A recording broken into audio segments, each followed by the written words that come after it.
Assalamualaikum warahmatullahi wabarakatuh. Waalaikumsalam. Bismillahirrahmanirrahim. Alhamdulillahi rabbil alamin. Wassalatu wassalamu ala sayyidina Muhammadin wa ala alihi wa sahbihi ajma'in. Amma ba'du. Sahabat peduli rahimakumullah. Alhamdulillah, pagi hari ini kita bertemu kembali untuk mengikuti kajian Kitab Safinatun Najah dalam keadaan sehat. Mudah-mudahan akan membawa bagi kita semua.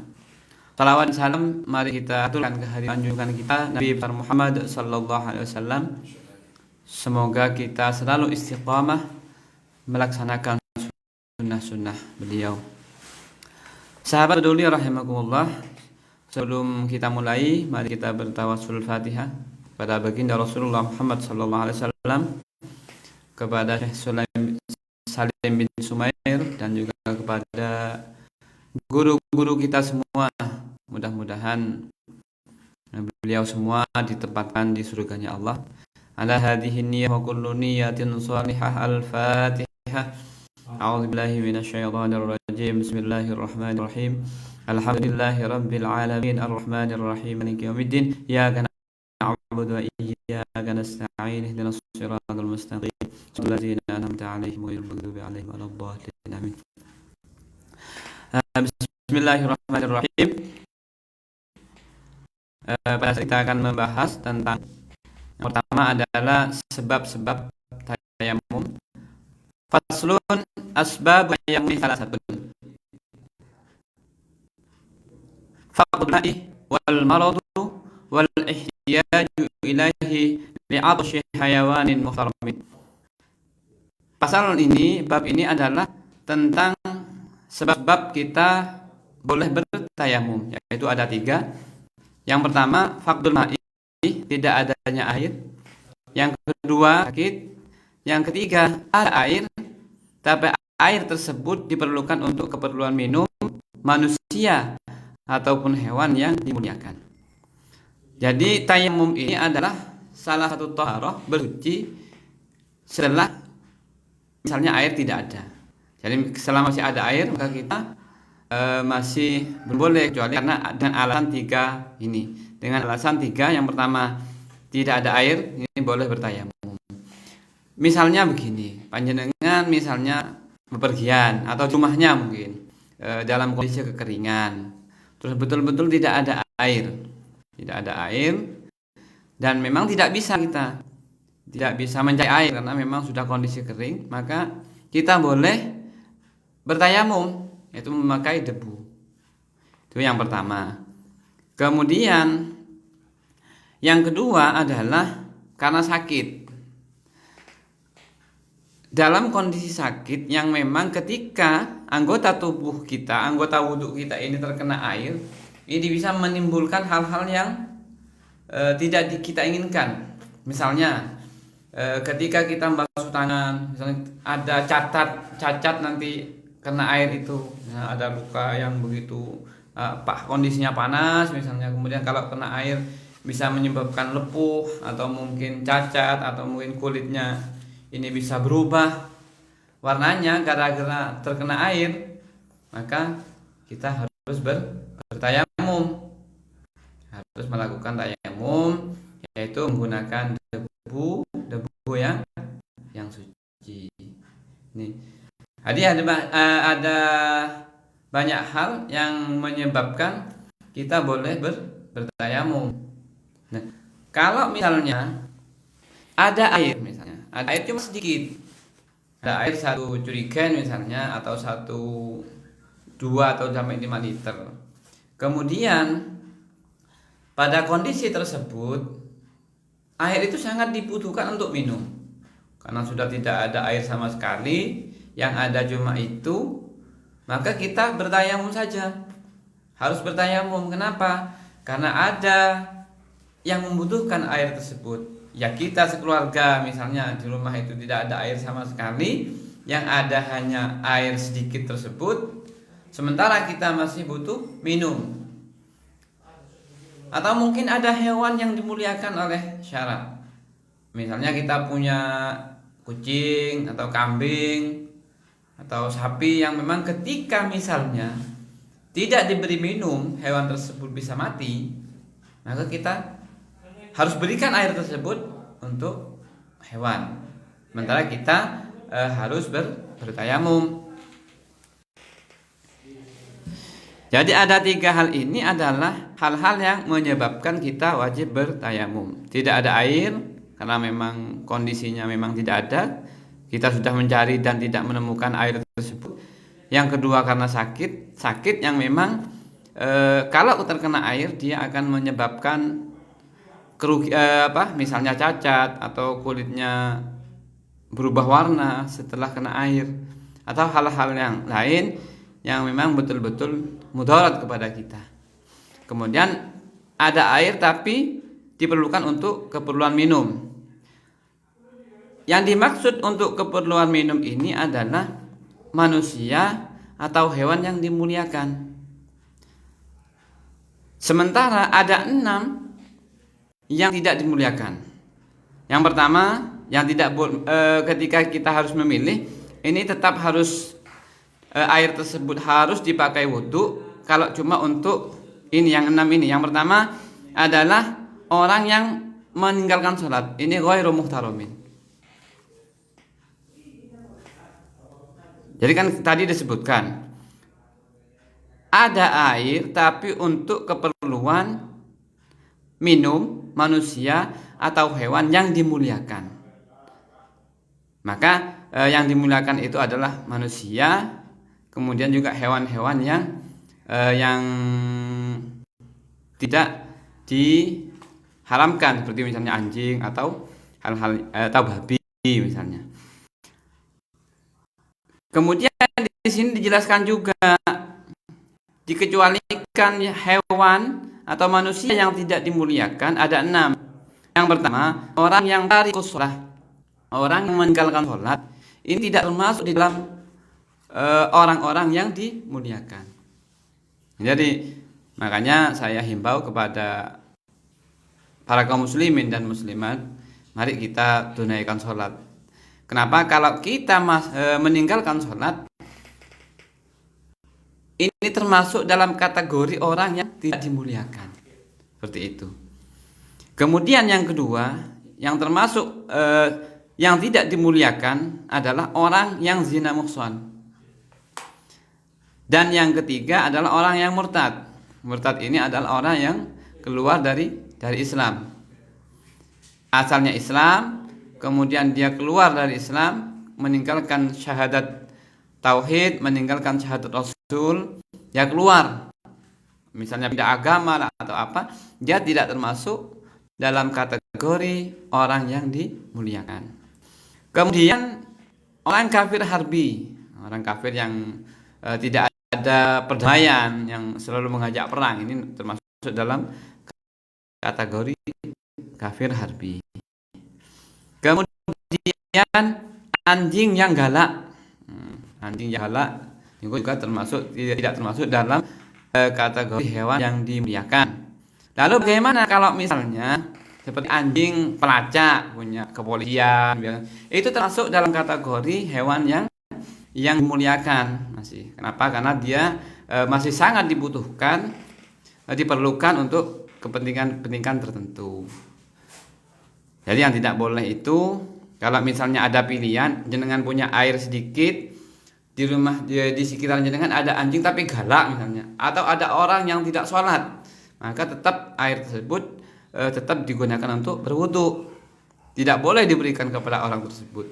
Orang yang tarikus shalah, orang yang keluar dari Islam yaitu murtad, atau anjing yang galak ataupun babi, okay? Yang terakhir itu yang nomor 6 adalah babi. Paham nggih? Jadi ketika jenengan punya air sedikit, di rumahnya ada orang yang membutuhkan, tapi orang yang dimuliakan, hewan yang dimuliakan, ini pilihannya jenengan bertayamum. Airnya diberikan kepada orang atau hewan yang ada di rumahnya yang memang dimuliakan oleh syara. Akan tetapi kalau pilihannya jenengan misalnya ada air sedikit di rumah, cuma yang membutuhkan orang yang tidak sholat, orang yang misalnya zina muhson, orang yang murtad, kafir harbi, atau anjing yang galak dan juga babi, maka pilihannya jangan pakai saja air tersebut untuk berwudu, biarkan sudah yang tadi saya sebutkan itu, karena tidak termasuk dalam kategori yang dimuliakan seperti itu. Ini adalah sebab-sebab dari kita harus bertayamum.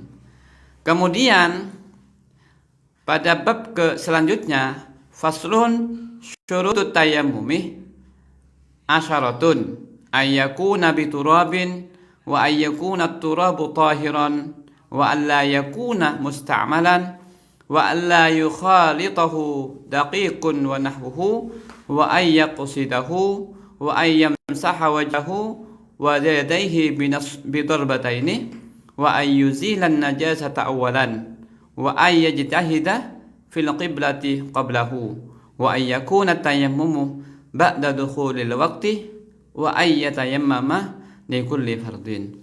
Kemudian pada bab selanjutnya yaitu faslun syurutut tayammumi, syarat-syarat tayamum ada 10. Jadi ini kan berkaitan.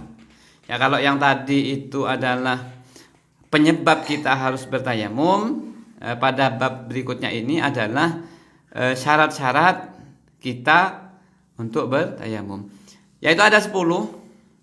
Yang pertama harus dengan debu. Nah, debu ini tentunya kita ambil yang suci. Ambil dari tanah-tanah sekitar kita yang memang diperkirakan sudah suci. Pun mundut di cedek kandang misalnya kan kemungkinan ada najisnya seperti itu.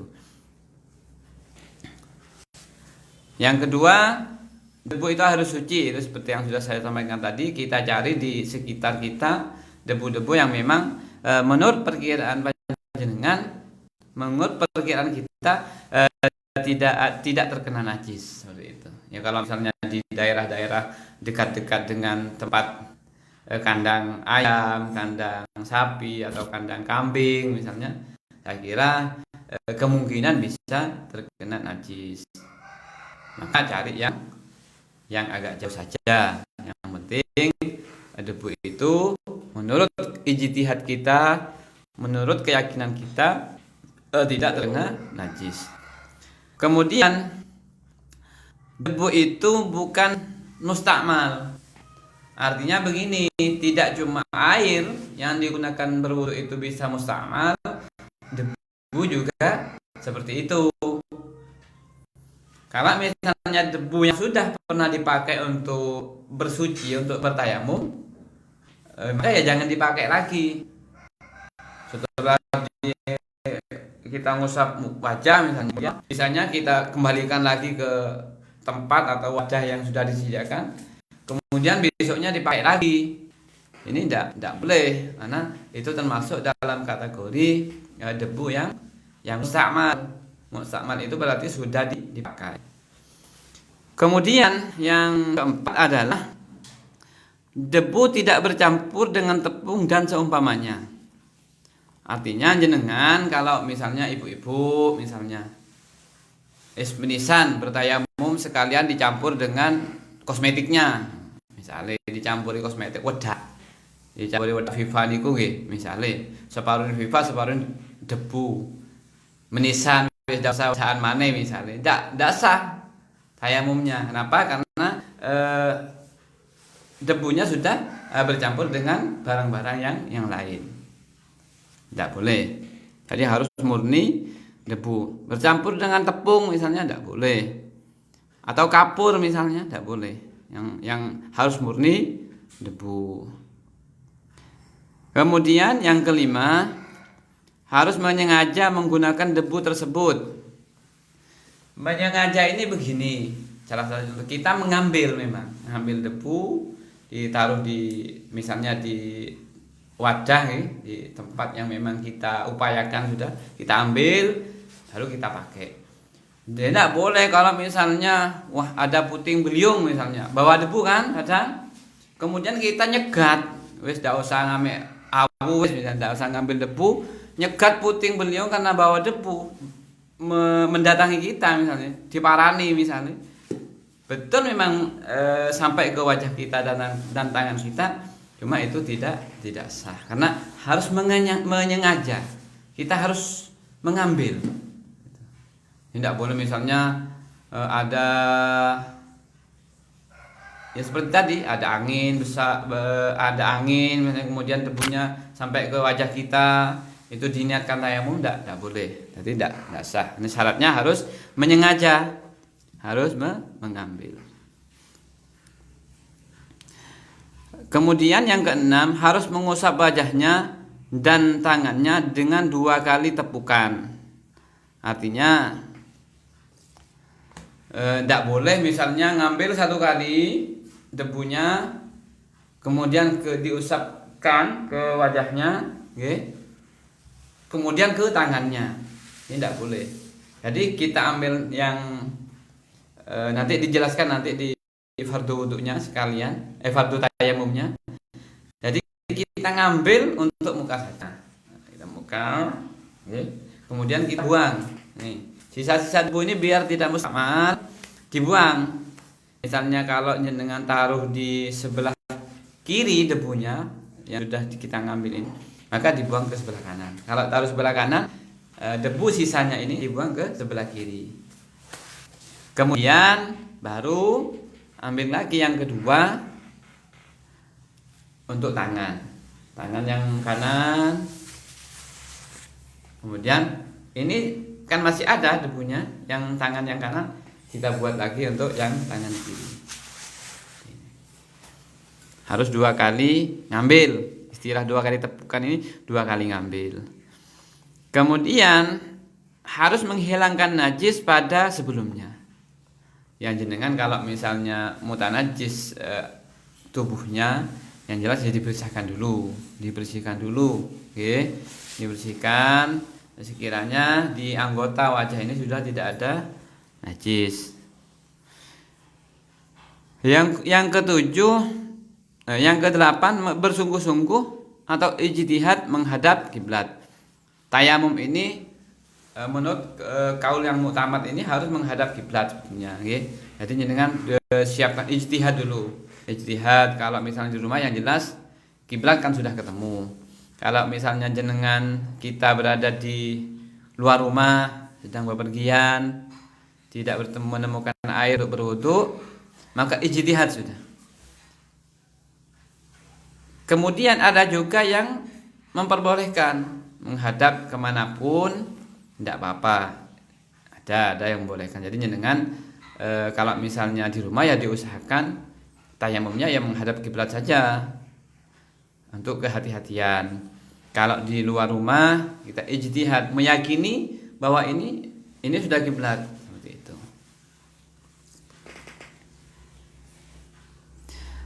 Dan 9, harus bertayamum setelah masuk waktu sholat. Tidak boleh jenengan ini bertayamum, kita bertayamum sebelum adzan, sebelum masuk waktu sholat. Artinya setiap kita mau sholat, ya setiap kali itu kita bertayamum. Misalnya duhur jam 12 misalnya sudah masuk waktu duhur, kita tayamum. Maka setelah itu, setelah sholat selesai, tayamum ini kalau misalnya kita sholat asar, ya harus bertayamum lagi. Harus tayamum lagi. Tidak sama dengan wudu. Kalau wudu itu kan bisa jangka panjang. Misalnya kalau misalnya orangnya betah wudu dari subuh sampai maghrib tidak apa-apa. Wudu 1 kali tapi orangnya betah misalnya. Kuat, tidak kebelet pipis, ya tidak buangnya air besar. Pokoknya tidak batal. Meskipun 1 hari 1 malam tidak masalah. Beda dengan tayamum. Karena kalau tayamum ini kan darurat.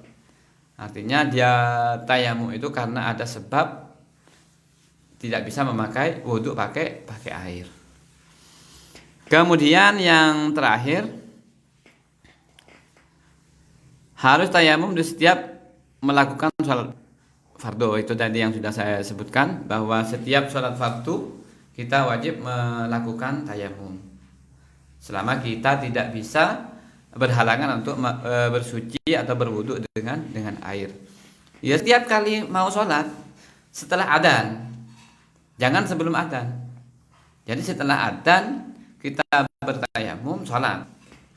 Nanti masuk waktu sholat yang berikutnya, setelah adzan kita tayamum baru langsung sholat.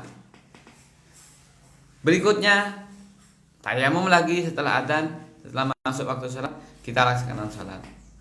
Jadi tayamum itu dilaksanakan setiap mau sholat fardu setelah masuk waktu sholat. Ini jadi yang tadi adalah sebab-sebab kita boleh bertayamum. Kemudian yang ini adalah syarat-syarat tayamum, dan yang ini terakhir, bab yang terakhir. Bentar, Pak. Adalah fardu tayamum. Fardu tayamum ini furudut tayamumi khamsatun. Al-awalu naqlu turab, as-tsani an-niyatu, as-tsalisu mashul wajhi, ar-rabi'u mashul yadaini ilal mirfaqaini, al-khamisu at-tartibu bainal mashataini. Ini kita masuk pada bab yang terakhir, ya, tentang tayamum, yaitu fardu, artinya rukun tayamum. Yang pertama, memindahkan debu, seperti yang sudah disampaikan tadi. Kita ambil debu dulu, pindahkan dulu. Kemudian kita ambil ke tangan seperti ini, tangan. Kemudian niat sudah, niat tayamum. Ini istibahati sholat, karena agar diperbolehkan sholat. Ini kemudian kita usapkan ke wajah, potong. Tidak usah terlalu ditekan, tidak usah khawatir lecet mukanya. Yang penting kita usapkan sudah. Niat yang kedua. Kemudian yang ketiga mengusap wajah. Yang keempat mengusap kedua tangan sampai kedua siku. Ambil lagi, setelah kita mengusap wajah, kita buang. Kemudian kita ambil lagi untuk mengusap kedua tangan. Nah, yang pertama ini kan masih ada debunya, kita usap sampai siku. Kemudian lanjut, jangan sampai putus, ke ibu jari. Dari sini ya. Kemudian ke siku. Ibu jari kan tadi belum, ya, ibu jari lagi. Yang karena ini masih belum dipakai, ini kan sudah belum dipakai, kita tidak usah ngambil lagi, tetap kita lakukan lagi yang tangan kiri. Diputar ke sini, nah, terus ke ibu jarinya. Seperti ini caranya. Jadi kan sudah kena semua ini. Dari sini, yang putih. Ini adalah fardu tayamum. Mungkin jenengan nanti butuh untuk tayamum. Kemudian tertib di antara dua usapan. Tertib sebagai biasanya dari niat, kemudian mengusap wajah, kemudian mengusap kedua tangan. Ini tayamum tidak usah pakai rambut, pakai kaki, cukup dengan wajah, membasuh wajah dan juga membasuh kedua tangan. Sahabat peduli rahimakumullah, di akhir kajian ini kami mengajak para pemirsa sekalian untuk berdonasi program siaga banjir wilayah Kabupaten Lumajang ke rekening BMS Indonesia, yaitu nomor 0044 01 02 0887 533 melalui rekening Bank BRI. Kemudian juga bisa, kalau misalnya mau menghubungi, ada nomor WhatsApp 085 258 956 258. Jadi mari kita ikut saling membantu kepada saudara-saudara kita yang terkena bencana banjir, longsor ataupun yang lain-lain. Mudah-mudahan partisipasi kita semua dicatat sebagai ibadah, sebagai amal ibadah oleh Allah. Kiranya itu yang perlu kita bahas pada pagi hari ini. Kurang lebihnya mohon maaf. Assalamualaikum warahmatullahi wabarakatuh. Waalaikumsalam.